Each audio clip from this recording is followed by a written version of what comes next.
Gênesis capítulo 12, versos 10 a 20. Naquele tempo, uma fome terrível atingiu a terra de Canaã. E Abraão foi obrigado a descer ao Egito, onde viveu como estrangeiro. Aproximando-se da fronteira do Egito, Abraão disse a Sarai, sua mulher: "Você é muito bonita. Quando os egípcios a virem, dirão: é mulher dele. Vamos matá-lo para ficarmos com ela. Diga, portanto, que é minha irmã. Eles pouparão minha vida e por sua causa me tratarão bem." De fato, chegando Abraão ao Egito, todos notaram a grande beleza de sua mulher. Quando os oficiais do palácio a viram, falaram maravilhas dela ao faraó e a levaram para o palácio. Por causa de Sarai, o faraó deu muitos presentes a Abrão: ovelhas, bois, jumentos e jumentas, servos e servas e camelos. Mas por causa de Sarai, mulher de Abrão, o Senhor enviou pragas terríveis sobre o faraó e sobre os membros da sua casa. Por isso, o faraó mandou chamar Abrão e disse: "O que você fez comigo? Por que não me disse que ela era sua mulher?" "Porque disse que era irmã e permitiu que eu tomasse como esposa. Aqui está tua mulher. Tome-a, vá embora daqui." O faraó ordenou que alguns de seus homens escoltassem Abraão com a sua mulher e todos os seus bens para fora da terra. Abraão saiu do Egito, subiu para o Neguebe, junto com a sua mulher, e com Ló, e com tudo que possuíam. Abraão era muito rico e tinha muitos rebanhos, prata e ouro. Do Neguebe, perseguiram em jornada, acampando ao longo do caminho em direção a Betel. Por fim, armaram as tendas em Betel e Ai, onde havia acampado anteriormente, e onde Abrão havia construído um altar. E ali Abrão invocou o nome do Senhor outra vez. Baixe sua cabeça, vamos orar. Senhor, estamos diante da tua palavra. E a nossa oração, Senhor, é que o Senhor fale conosco nessa manhã. Que a tua palavra mova dentro do nosso coração no poder do teu Espírito, nos ensinando a viver pela fé, nos ensinando a saber lidar com a nossa fé quando ela é testada, quando somos desafiados por perigos, pelo medo, pelo desespero. Nos ensina a andar em fé na tua presença. É o que nós oramos, em nome de Jesus. Amém. Nós todos recebemos uma promessa poderosa de Deus e iniciamos uma jornada de fé como cristãos. Mas o que acontece na nossa caminhada de fé quando de repente nos vemos em dificuldades inesperadas? O que você faz? Confia na promessa ou busca uma saída mais segura? Como é que a gente lida com a vida quando nós estamos fiéis ao Senhor, adorando a Ele, ouvindo a sua palavra, mas nos colocamos em um ponto onde nos sentimos em grande risco? Continuamos firmes na jornada ou preferimos pegar atalhos? É sobre isso a discussão desse texto. Mantemos firmes na fé ou pegamos atalhos carnais? E como isso interfere na nossa vida, da nossa casa? Pois bem, Abraão foi chamado por Deus, eleito por Deus com uma grande missão. E impressionantemente ele começa a sua jornada com uma resposta poderosa de fé.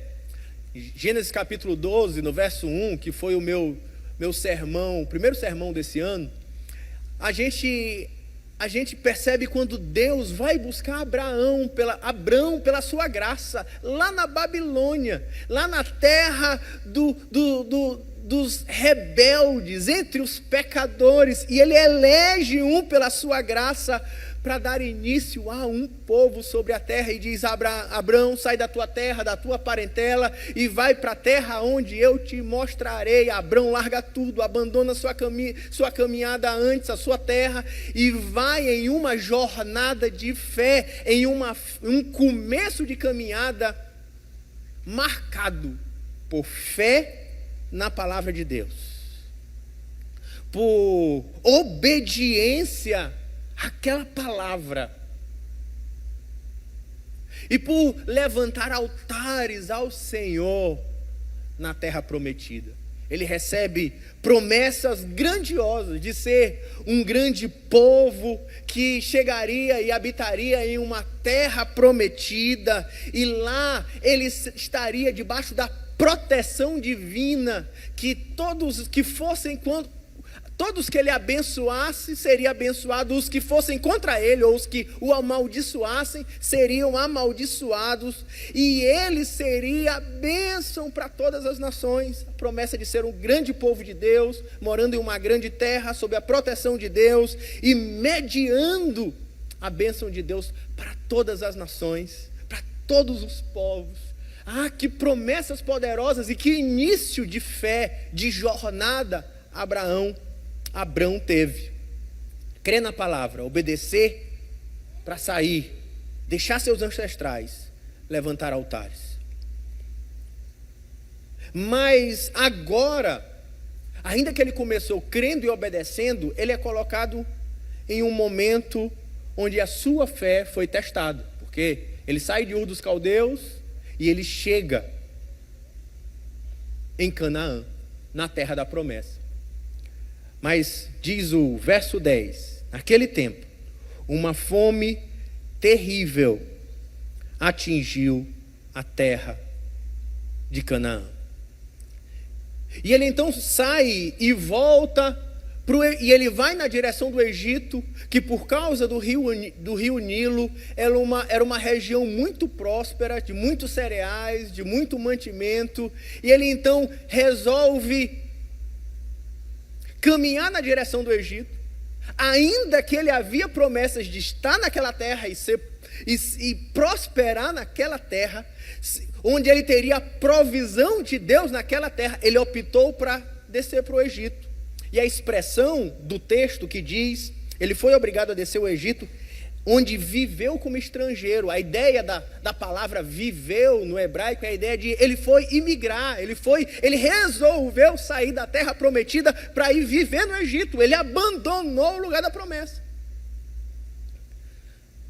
Mas outro teste aparece quando, no caminho, ele vai conversando com a sua esposa e diz: olha, Faraó é um homem muito mau, ele se acha um Deus, e ele é um homem que tem um harém muito grande. E Sarai era uma mulher muito bonita. E interessante, de tão bonita que ela não era uma jovem.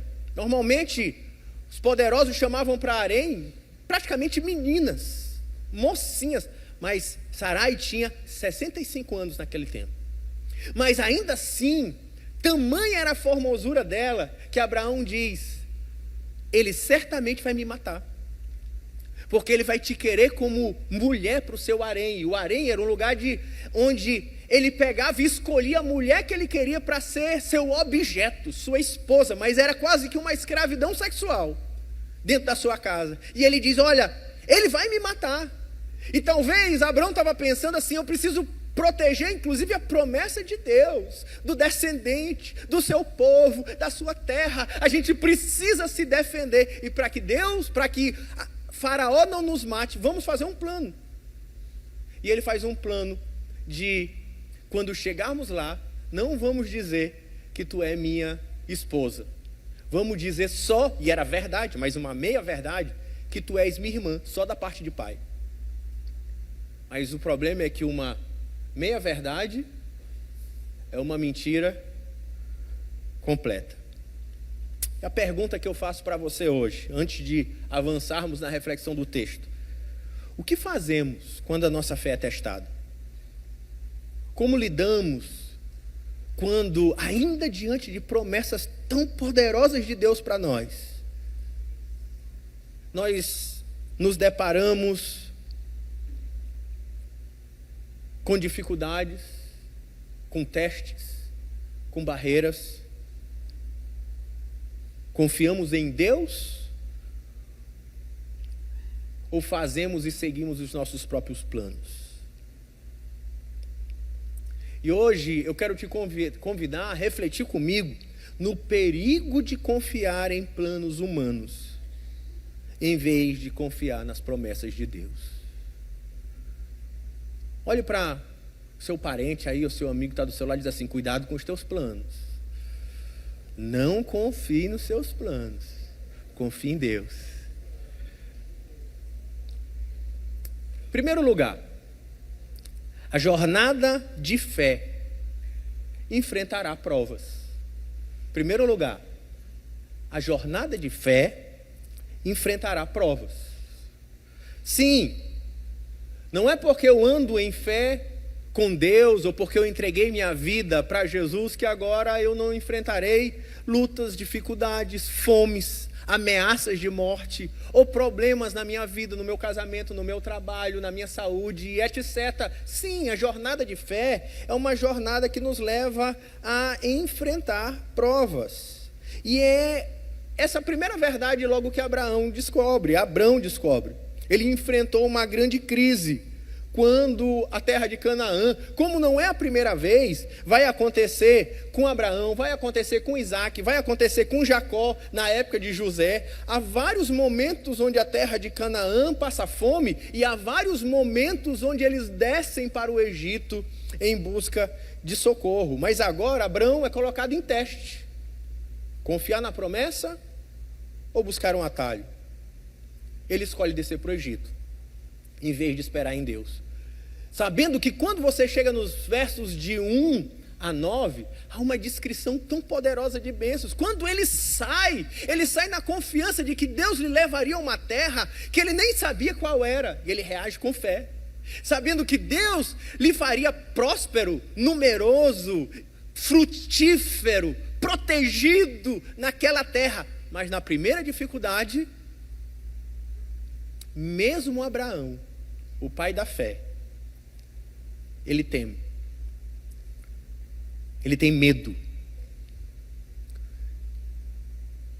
e ele busca um atalho para a sua jornada.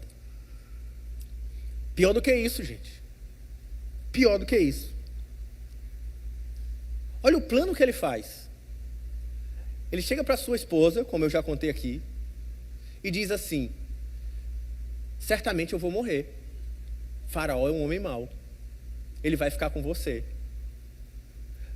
Para eu não morrer, sabe o que a gente faz? Aí não morre nem eu nem você. Você vira escrava sexual dele e eu estou salvo. Grande plano. O que você acha? Meu Deus, parece que ele não pensa nela. Que plano para conseguir proteger sua vida, ou até mesmo, quem sabe, se a gente tentar olhar Abraão de uma perspectiva espiritual, proteger a promessa de Deus para um povo, oferecendo a esposa para ser escrava sexual de Faraó, para ir para o seu harém. Que plano insensato, que plano profano. Mas eles fazem juntos, porque provavelmente a própria Sarai também, movida pelo desespero, pelo medo, pela fome, pelo perigo, ela também temia pela vida do marido e pela sua própria vida, preferindo permitir-se adulterar o seu casamento, adulterar a sua vida, a sua relação, para proteger a sua própria vida. E aí a questão seria: em primeiro lugar, é confiar nas promessas de Deus ou descer para a terra do Egito? Era olhar para as circunstâncias ou confiar nas promessas de proteção? Prostituir meu casamento ou proteger a minha vida? Às vezes a gente está colocado diante de questões éticas assim na jornada cristã. Sim ou não, gente? Isso não é só de Abraão, é minha, é sua. Nossa jornada de fé é uma jornada de difíceis momentos de difíceis desafios, de difíceis provas. Mas Abraão resolve tomar suas decisões baseadas no medo. E por um momento parece que ele se esquece das promessas de Deus. As promessas da terra, da proteção, da bênção. E ele decide criar a sua própria solução. A minha pergunta para você é como eu e você também reagimos quando a nossa fé é testada. Você confia na palavra? Ou você planeja e decide baseado no medo? Ou baseado na conveniência, no atalho, no caminho mais fácil? Sim, a vida cristã, a jornada de fé, enfrenta desafios. Mas se, em primeiro lugar, a gente sabe que a jornada de fé sempre enfrentará provas, testes, e talvez você esteja enfrentando os seus testes hoje. Em segundo lugar, há o perigo de depender nos planos humanos. E o plano profano de Abraão, aquela meia-verdade ou aquela mentira total sobre Sarai,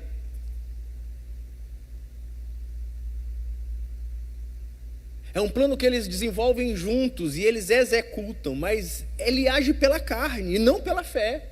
Ele resolve, como diz o pastor Afonso, usando um verbo ou uma palavra muito repetida no Novo Testamento, ele resolve arrazoar, em vez de confiar. Ele resolve achar que os seus planos podem ser mais eficientes do que os planos de Deus. E ele age na carne. E que carne, né, irmãos? Mas o pior, irmãos, é que inicialmente, qual é o resultado dos planos dele? De fato, o que acontece? Então eles descem para o Egito, e os servos de Faraó perceberam o quanto Sarai era bonita. E de fato, como eles raciocinaram, aconteceu. E Sarai foi levada para o harém de Faraó. Mas, como era a prática daquela época, quando você se juntava em casamento com outra pessoa, você recebia ou era pago o dote. Só que Abrão recebe como irmão o dote de Sarai e fica muito rico. Caio, deu certo, deu grana, eu não morri e enriqueci. Alguém poderia dizer: glória a Deus, olha o que Deus está fazendo, pastor Jean. Eu vendi minha mulher e Deus me abençoou no meio desse povo. Inicialmente, quando Sarai é levado ao harém de Faraó, Abraão, ele olha vivo, rico, e a curto prazo sua estratégia dá muito certo. E eu quero dizer para você, essa é uma questão dos nossos planos humanos. Os nossos planos humanos, eles parecem que dão certo, sim, parece que está tudo certo. Está vendo o que está acontecendo? Olha que maravilha. Está vendo o resultado que ele está produzindo?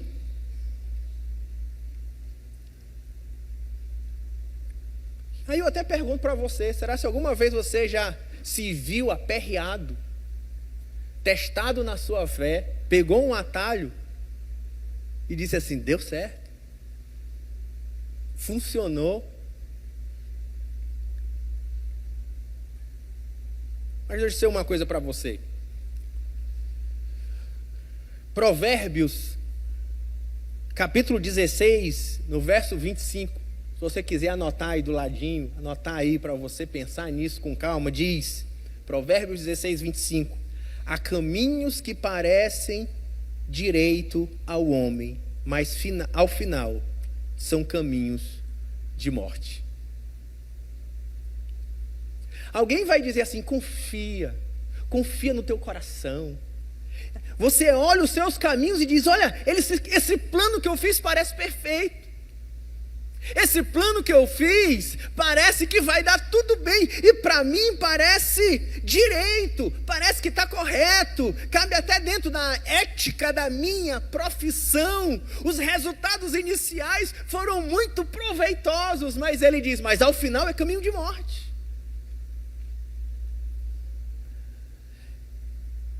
Há uma frase muito atual, né, que se diz: confia no teu coração, né? Essa é uma das frases mais perigosas do mundo, irmãos. Confia na dúvida, assim que diz, né? Na dúvida, segue teu coração. Parece uma linda frase, mas é uma armadilha total, porque a Bíblia diz, Jeremias, capítulo 17,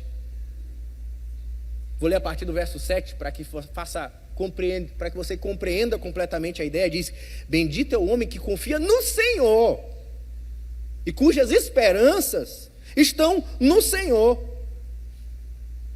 Verso 9, aí ele vai dizer: enganoso é o coração do homem, mais do que todas as coisas, e desesperadamente corrupto, quem o conhecerá? Meu irmão, cuidado com o seu coração.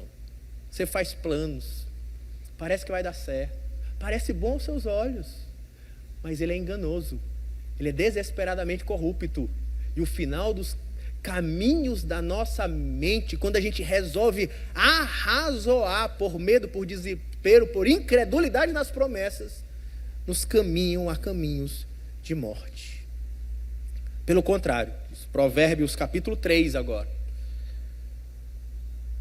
O sábio diz: confia no Senhor de todo o teu coração e não te estribes no teu próprio entendimento. Reconhece-o em todos os teus caminhos e ele endireitará as tuas veredas. Cuidado com os planos humanos. Confie em Deus e viva conforme a sua palavra, mesmo quando nós nos olhamos em testes, desafios, desafiados pelo medo, até pelo desespero. Esse texto nos convida a continua confiando em Deus. Sabe por quê? Ainda que o plano parece que deu certo, ganhou dinheiro, ficou vivo, mas as consequências vieram. Verso 17, verso 16, tudo deu certo, aparentemente. Verso 17, diz que o Senhor puniu o faraó. O Senhor, Ele trouxe uma praga sobre Faraó. A gente não sabe exatamente o que aconteceu. A gente não sabe se foi Sarai que deu com a língua nos dentes. A gente não sabe se Deus falou com o Faraó em sonhos, como fez Abimeleque. A gente não sabe o que aconteceu, mas a gente sabe que ficou claro para o Faraó de que Sarai era esposa de Abraão e não somente a sua irmã, porque ele viu a praga, a punição, o juízo de Deus. Não sabemos que praga foi, se foi doença, se foi enfermidade, se foi um cerco dos inimigos, se foi um problema na plantação, mas eles olharam e falaram: Deus se levantou contra nós. Para pensar numa coisa, irmão. Você lembra da promessa? A promessa de Deus para Abraão era: tu serás, vou te abençoar e dar uma série de bênçãos, terra, promessa, um povo. E diz: e tu será uma bênção todas as nações. Primeira experiência, quando ele sai de Canaã, ele foi bênção ou maldição? Deus tinha chamado ele para ser bênção, mas quando ele resolve agir pela sua mente e não pela sua fé, ele chega na terra dos povos, ele amaldiçoa, ele não abençoa. Quando nós, como cristãos eleitos, chamados por Deus, resolvemos andar no caminho da nossa mente, da nossa carne, da nossa desobediência, em vez de cumprirmos a nossa vocação de bênção, nós carregamos sofrimento e maldição para aqueles que estão à nossa volta. Ele trouxe para Faraó, mas ele trouxe para a mulher dele também. Imagina que passou agora a Sarai dentro de um harém, sendo tratada, lavada, arrumada para se deitar com o Faraó. Meu Deus, que humilhação. A minha falta de fé prejudica, às vezes, em primeiro lugar, mais os outros do que a mim. Mas não prejudicou só os outros, não. Porque ele não está cumprindo o propósito dele de ser bênção, mas está levando maldição, está gerando sofrimento para o povo, para Faraó, para o Egito sofre por causa da falta de fé de Abraão. A sua família sofre por causa da falta de fé de Abraão. E lá, ele pega uma esculhambação. De quem? De Faraó. Ele não pegou uma exortação de Deus. O próprio Faraó, que ele tinha, e de fato era, como alguém mau, parecia nesse texto ter um caráter melhor do que o dele. Dizendo: rapaz, se eu soubesse que era tua irmã, eu jamais, tua esposa, eu jamais faria isso. Como você me entrega a sua esposa? E aí ele pega Faraó pega Abraão, pede para que seus servos o acompanhem para fora do Egito, para fora daqui. E Abraão sai pegando uma bronca do pecador. Olha, o santo, o eleito de Deus, pegando o pito do pecador. É isso que é um crente quando resolve andar por um caminho que não é o caminho da fé, e sendo expulso. Se de forma geral, eu pensei nisso agora, pastor Afonso, se de forma geral, a ideia de Egito, no Antigo Testamento, funciona como uma figura do mundo, e Faraó como uma espécie de figura de Satanás. Abraão sem fé era expulso, nem o mundo quer um pecador assim, porque ele traz prejuízo para todo mundo. É a maneira que Deus está nos mostrando sobre a jornada na fé e os seus perigos e suas consequências. É interessante que Abraão, fazendo planos, ele acha que tem controle, mas ele tem controle da sua ação, gente? Na verdade, ele perde totalmente o controle, ao ponto que ele foi para habitar no Egito, no seu plano, e ele termina expulso do Egito. Seu plano não deu certo, não. Lá ele voltando para Canaã, para a terra onde estava tendo escassez, naquele momento, fome. Ainda mais,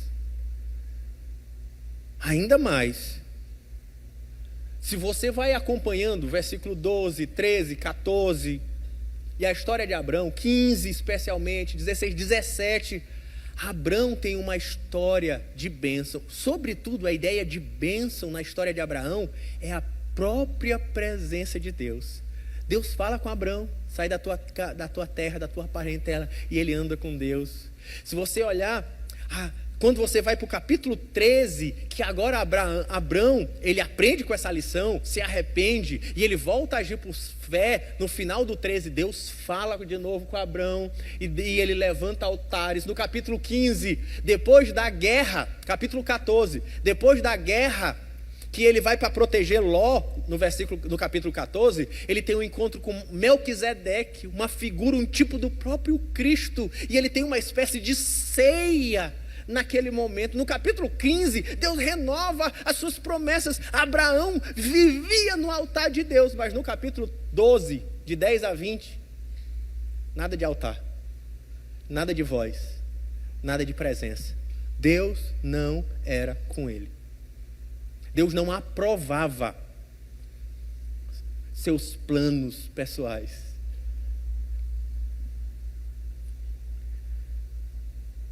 E nós podemos achar que os nossos planos são melhores, mas sempre que escolhemos atalhos, enfrentamos consequências.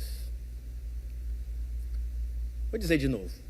Sempre que escolhemos atalhos, enfrentamos consequências. Mas ao mesmo tempo, isso também nos mostra, quando estamos falando dessa graça de Deus, dessa jornada de fé, a gente conhece em terceiro lugar. Então, se o segundo lugar, o perigo de depender nos planos humanos, em terceiro lugar, eu quero te mostrar nesse texto que a graça de Deus é maior do que os nossos fracassos. Terceiro lugar, a graça de Deus é maior do que os nossos fracassos. Porque no versículo 17, mesmo Abraão tendo falhado nas provas de fé e colocado Sarai em uma situação de sofrimento, Deus não deixou Abraão, Deus não abandonou os seus planos, Deus não foi infiel às suas promessas, e assim como ele tinha prometido salvar, suprir e proteger Abraão, ainda assim Deus continuou fiel a Abraão, mesmo quando ele foi infiel. Deus continua fiel mesmo quando somos infiéis. Então, Abraão não teve coragem de pedir ajuda para Deus para guerrear suas guerras, e fraquejou na fé, mas ainda assim, Deus guerreia as guerras dele, se levanta contra Faraó, o seu inimigo, liberta Sarai, e diz o texto que ele faz isso por amor a Sarai.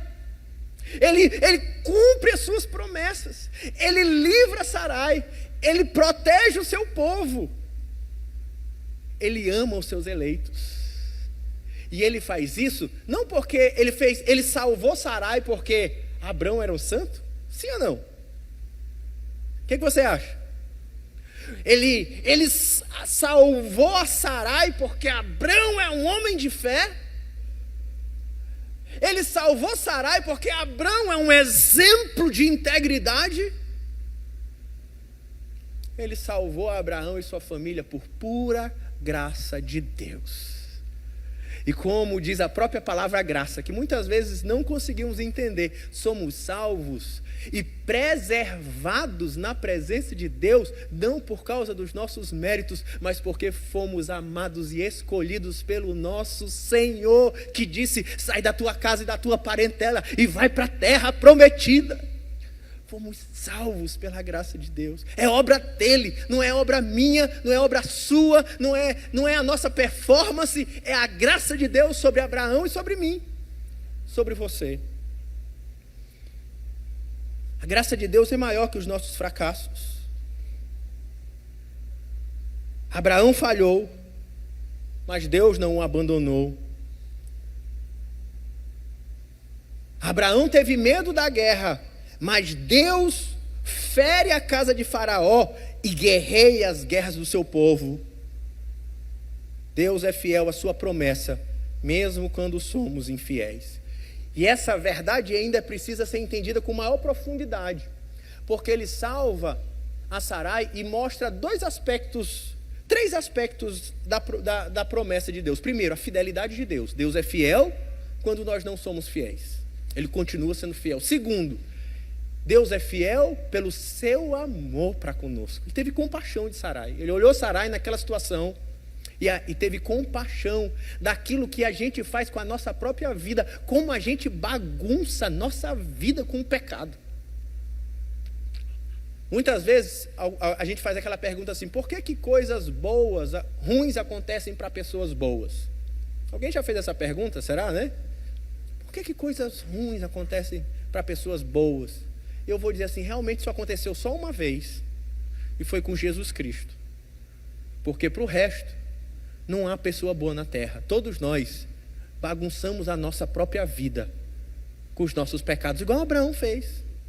Eu não preciso de ninguém para fazer coisa ruim comigo, né? eu sei bagunçar minha vida sozinho, né? Se eu não preciso de ajuda.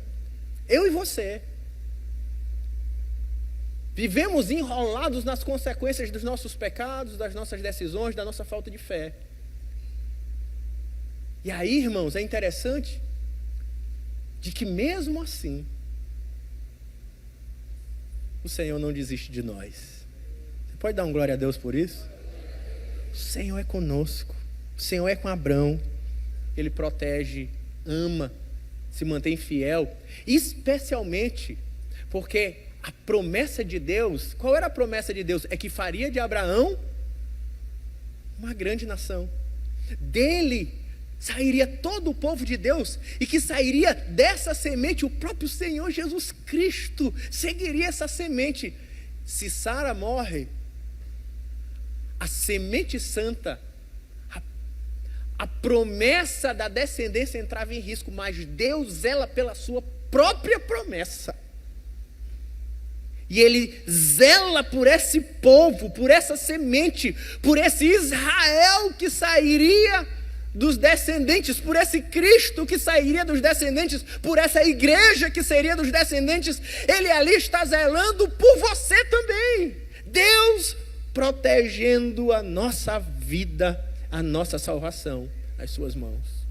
É obra dele. Mas ainda assim ele enfrenta as consequências. Ele é expulso, envergonhado, humilhado, mas ainda assim preservando os seus bens, porque de alguma forma, mesmo no meio da nossa bagunça, Deus transforma nossa maldição em bênção. É o que Deus faz. A gente bagunça, a gente atrapalha, mas Deus consegue inclusive reverter a nossa bagunça e usar ela para nos abençoar, para tratar o nosso caráter, para nos fazer crescer na fé, para cumprir os próprios propósitos dele, de nos fazer prosperar, ser conhecido, ter um nome famoso. Ele trabalha de maneiras poderosas, mesmo a gente fazendo tudo para atrapalhar. E é interessante que é um aspecto da nossa salvação pessoal. Deixa eu dizer uma coisa, eu acredito que uma vez que você nasceu de novo, foi chamado por Deus, eleito pelo Senhor, igual Deus fez com Abraão, igual Deus fez com o apóstolo Paulo, igual Deus fez com o pastor Afonso, é o Senhor que te salva, é Ele que preserva a tua salvação, sabia? Se eu vou me esforçar agora para abandonar a Deus, eu quero te dizer, se você nasceu de novo, você já é dele, selado para a eternidade, e Ele vai zelar por você. Sabe por quê? Se você pensar nas próprias palavras do Senhor Jesus, João capítulo 6, vai dizer: tudo aquele que o Pai me dá, virá a mim, e o que vem a mim, de modo nenhum lançarei fora. Porque eu desci do céu não para fazer a minha vontade, mas a vontade daquele que me enviou. E a vontade daquele que me enviou é esta: que nenhum eu perca de todos que Ele me deu. Pelo contrário, eu o ressuscitarei no último dia. João capítulo 10, no verso 27, ele ainda diz assim: as minhas ovelhas ouvem a minha voz, eu as conheço, elas me seguem. Eu lhes dou a vida eterna, jamais perecerão, e ninguém arrebatará da minha mão, nem Faraó, né? Nem Faraó é o que estou dizendo, né? Não está aqui. Aquilo que meu Pai me deu é maior do que tudo, e da mão do meu Pai ninguém pode arrebatar. Assim como Abraão, podemos até falhar, mas o Senhor Jesus vai lutar as nossas guerras e vai preservar a nossa vida na terra prometida. Porque nós não somos salvos por nosso desempenho. Até a nossa fé é o Senhor que nos dá. E por isso que eu quero viver em santidade para Ele, porque eu sei que Ele me chamou para Ele. E assim como Ele me amou, eu não consigo resistir a esse amor. E eu amo Ele também. E assim como Ele me agrada, eu quero agradar a Ele também. A minha vida não é mais a mesma, porque eu nasci de novo em Cristo. Mesmo quando caímos, o Senhor nos restaura. É Ele que nos restaura completamente.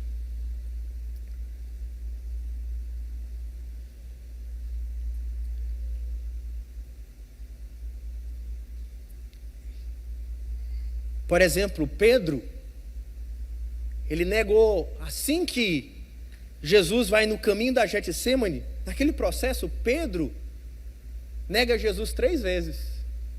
Mas Jesus, com um olhar, olha para Pedro, Pedro se arrepende, cai em lágrimas. E logo depois que Jesus ressuscita, quem é que ele transforma no líder da igreja? Quem é que fazia isso aqui, se fosse aqui? O irmão acabou de negar Jesus. Quando? Semana passada. Vou botar ele para ser o pastor.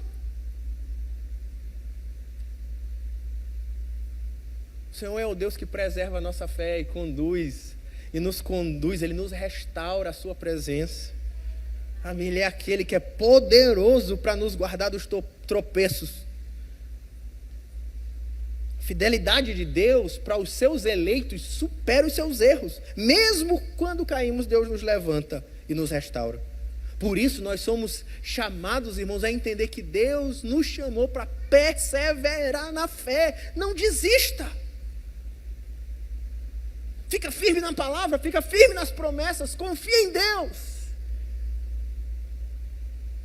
Porque Ele é quem zela pela tua vida. Ele que confia em você. Confia em você não, confie nele, porque Ele vai tomar conta da sua vida. Sabendo que eu posso sim perseverar na minha fé, porque não depende das minhas forças, mas depende da força de Deus. Quarta verdade aqui é que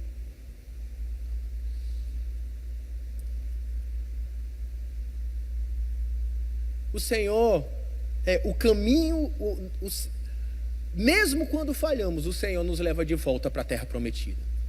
Nós precisamos trilhar o caminho de volta, de retornar à vontade de Deus. E Abraão volta para a terra prometida. Ele retorna para o lugar da promessa. É isso que vai acontecer do verso 13, capítulo 1, quando ele é expulso de Faraó, ele volta. E quando ele volta, ele vai para aqueles mesmos lugares onde ele tinha feito altares. Nos primeiros versos, ele volta para lá, reconstrói os altares e adora ao Senhor mais uma vez. Por isso, irmãos, mesmo quando fraquejamos, mesmo quando desanimamos na caminhada, mesmo quando falhamos, nós devemos sempre voltar para a presença de Deus, reconstruir os altares, buscar a Deus novamente, porque o Senhor te chamou e te amou, e Ele vai estar te buscando lá no Egito e dizendo: volta para casa, volta para a minha presença, volta para a fé, aprende a confiar em mim, não arreda o pé da terra prometida. E você, onde você está? E você? Talvez você esteja na hora de voltar para aquele lugar onde você ouviu a Deus pela última vez e resolveu desobedecer, para aquele altar que você resolveu deixar para trás. É hora de voltar. Eu queria concluir, depois de ter caminhado pelo texto, fazendo algumas aplicações práticas para você e para mim. Em primeiro lugar, a jornada da fé não nos isenta de sofrimentos. Não se espante se sua fé for colocada vez e vez em teste e em prova. Andar em fé não significa ausência de dificuldades, mas é um momento onde Deus promove, desenvolve a nossa fé, a nossa esperança, a nossa paciência, o nosso caráter. Deixe Deus trabalhar na sua vida por meio das provas de fé. Aceite Deus trabalhar na sua vida e promover a sua fé por meio dos testes da caminhada, e seja aprovado. Como nós vamos ver, Abraão volta para a presença de Deus. Mas na próxima mensagem, quando formos para o capítulo 13, Abraão está com uma fé mais madura para lidar com o próximo teste. Outra aplicação bem prática para você agora. Cuidado com os planos humanos, eles são perigosos. Quando temos que resolver as coisas sem Deus, enfrentamos sim. Pode parecer que está dando certo, pode parecer que você se livrou de uma bronca no momento, mas eles vão criar esse atalho vai criar às vezes um caminho de morte, destruição e sofrimento para você. Não tome o atalho. Eu não estou falando de ganhar ou perder salvação, não é esse o assunto, é de sofrimento, é de bagunçar a própria vida, é de complicar sua caminhada, é de produzir sofrimento para você e para os outros. Coloque seu pé na terra prometida, confie em Deus, ande em fé, porque o Senhor é contigo. Amém, irmãos? Terceiro, a graça de Deus é maior do que os nossos fracassos.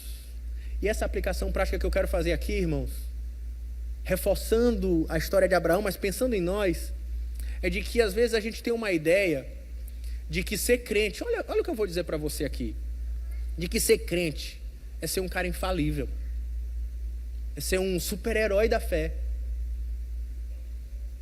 Abraão é conhecido como pai da fé,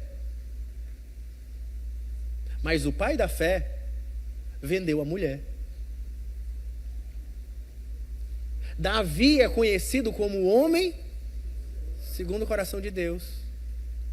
Mas não foi antes de converter. Foi pelo contrário, quando o seu trono estava no auge, ele adulterou com Betseba e matou Urias. Pedro, depois de ter andado 3 anos e meio com Jesus, ele nega 3 vezes, olhando para a cruz. Talvez tem crente que se surpreende que, meu Deus, eu não vou mais para a igreja, eu não quero mais orar, eu tenho vergonha de Deus porque eu sou fraco. Deixa eu dizer uma coisa, você não surpreende a Deus por ser fraco. Você não surpreende a Deus porque você tem crises na sua fé. Homens de Deus têm fraquezas. Homens de Deus têm crise na fé.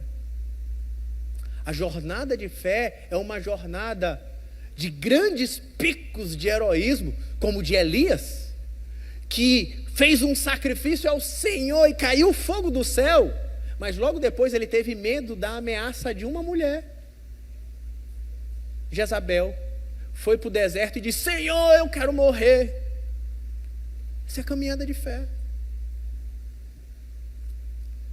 Então, aprenda que a caminhada de fé às vezes tem sim seus altos e baixos, não só para você pensar sobre você, porque às vezes a gente até nos entende, mas às vezes a gente não entende o outro. A gente olha para o outro e fica querendo julgar Abraão, mas tu não é Abraão, mas tu não és o pai da fé.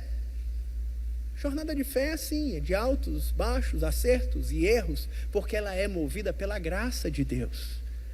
É o Senhor na sua graça que nos salva e nos preserva. Não é nas nossas forças, méritos, desempenho que vai chamar a atenção de Deus. E eu quero dizer para você, e talvez essa ideia de entender dos nossos pecados e dos nossos irmãos, das nossas fraquezas, na verdade, é a gente até aprender da oração do Pai Nosso. Estamos pensando sobre a oração. Quando o Senhor nos convida a dizer: Senhor, perdoa os nossos pecados, assim como nós perdoamos quem nos tem ofendido, é um convite para refletir todos os dias nesse evangelho de um Deus que, mesmo quando eu fraquejo na fé, Ele guerreia as minhas guerras, mas que me faz refletir na minha oração do Pai Nosso. Assim o Senhor Jesus nos ensina a também olhar para o meu irmão e dizer: ele também fraqueja na fé e ele também precisa do meu socorro. Porque Deus, e essa é uma beleza, irmãos, quantas pessoas procuram a igreja perfeita, sai daqui, vai para lá, sai de lá, vai para aqui, vai de lá, vai para acolá, e assim tem a igreja da moda, e parece que tem certas ondas das mesmas pessoas que vão de igreja da moda a igreja moda, buscando essa trilha da igreja certa, a igreja perfeita. Deixa eu te dizer, a igreja é esse povo de Deus no padrão de Abraão, somos nós. Tem época que estamos obedecendo, tem época que estamos fraquejando, não é? Essa é a igreja. Mas só quero dizer uma coisa: quem elegeu Abraão? Quem que disse para Abraão, disse, tu serás uma bênção para as nações? Porque Deus escolheu usar gente fraca como eu e você para manifestar a sua glória nessa terra, para que não seja na minha força, no meu mérito, no meu braço. Deus escolheu você na sua fraqueza para dizer, eu por meio de você, na sua fraqueza, abençoarei as nações. Essa é a igreja. Que o seu poder não é político, o seu poder não é na sabedoria, nem na perfeição de caráter. Nós somos fracos, o nosso poder está na graça de Deus que opera em nós. A gente não é forte por ter alguma coisa para bater no peito e dizer, porque nós somos a igreja. Pelo contrário, a igreja é forte quando ela diz, porque quando eu sou fraco é que sou forte, como diz o apóstolo Paulo. Miserável homem que sou, mas a tua graça me basta. É aí que está a força da igreja. É aí que está a força do povo de Deus. Por isso, irmãos, esse é o nosso chamado. Para aprender que a última aplicação é que mesmo na nossa caminhada de fé, ela será uma caminhada de reconstruir altares. De voltar. Quem aqui nunca teve que reconstruir um altar que chutou? Quem nunca teve que juntar o leite que derramou? Buscar o balde que você chutou? Somos nós. Mas a diferença é que temos um Deus de graça, dizendo, vai buscar o balde. A gente tem um pai de amor, olhando para o filho pródigo, dizendo, vem para casa. A gente tem um Deus de graça dizendo, pede perdão, todo dia eu vou estar lá para restaurar, para falar contigo de novo. E toda vez que a gente volta com uma fé mais madura, crescente, evoluída. E por isso, em vez de ficar chorando as pitangas das suas quedas, volta, reconstrói teu altar, amadurece na tua fé. Baixa a sua cabeça, vamos orar. Senhor Jesus, esse é um tempo de reconstruir altares. De, na fraqueza da nossa fé e da nossa caminhada, dizer, nós precisamos de Ti. Senhor, tem misericórdia de nós. Nós queremos voltar ao Teu altar. Somos pecadores, sim, falhos, sim, mas amados, eleitos, escolhidos, alcançados, sabendo que a Tua graça nos acompanha, a Tua fidelidade se mantém, e por isso amamos estar na Tua presença, amamos o Senhor, porque a Tua bondade, a Tua misericórdia, a Tua fidelidade, ela nos persegue por todos os dias das nossas vidas, e por isso nós vamos habitar na casa do Senhor sempre, porque não há lugar mais seguro, melhor, mais feliz para estar. Nós queremos pedir perdão, Senhor. E nós queremos voltar, reconstruir, amadurecer,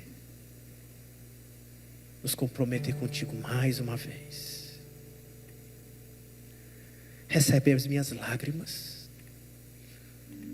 recebe o meu pedido de perdão, me cobre com o Teu sangue, me lava e purifica, me enche do Teu Espírito, para que eu consiga viver nessa nossa aliança de forma que te agrade e que me proteja de mim mesmo. É assim que nós oramos. Em nome de Jesus.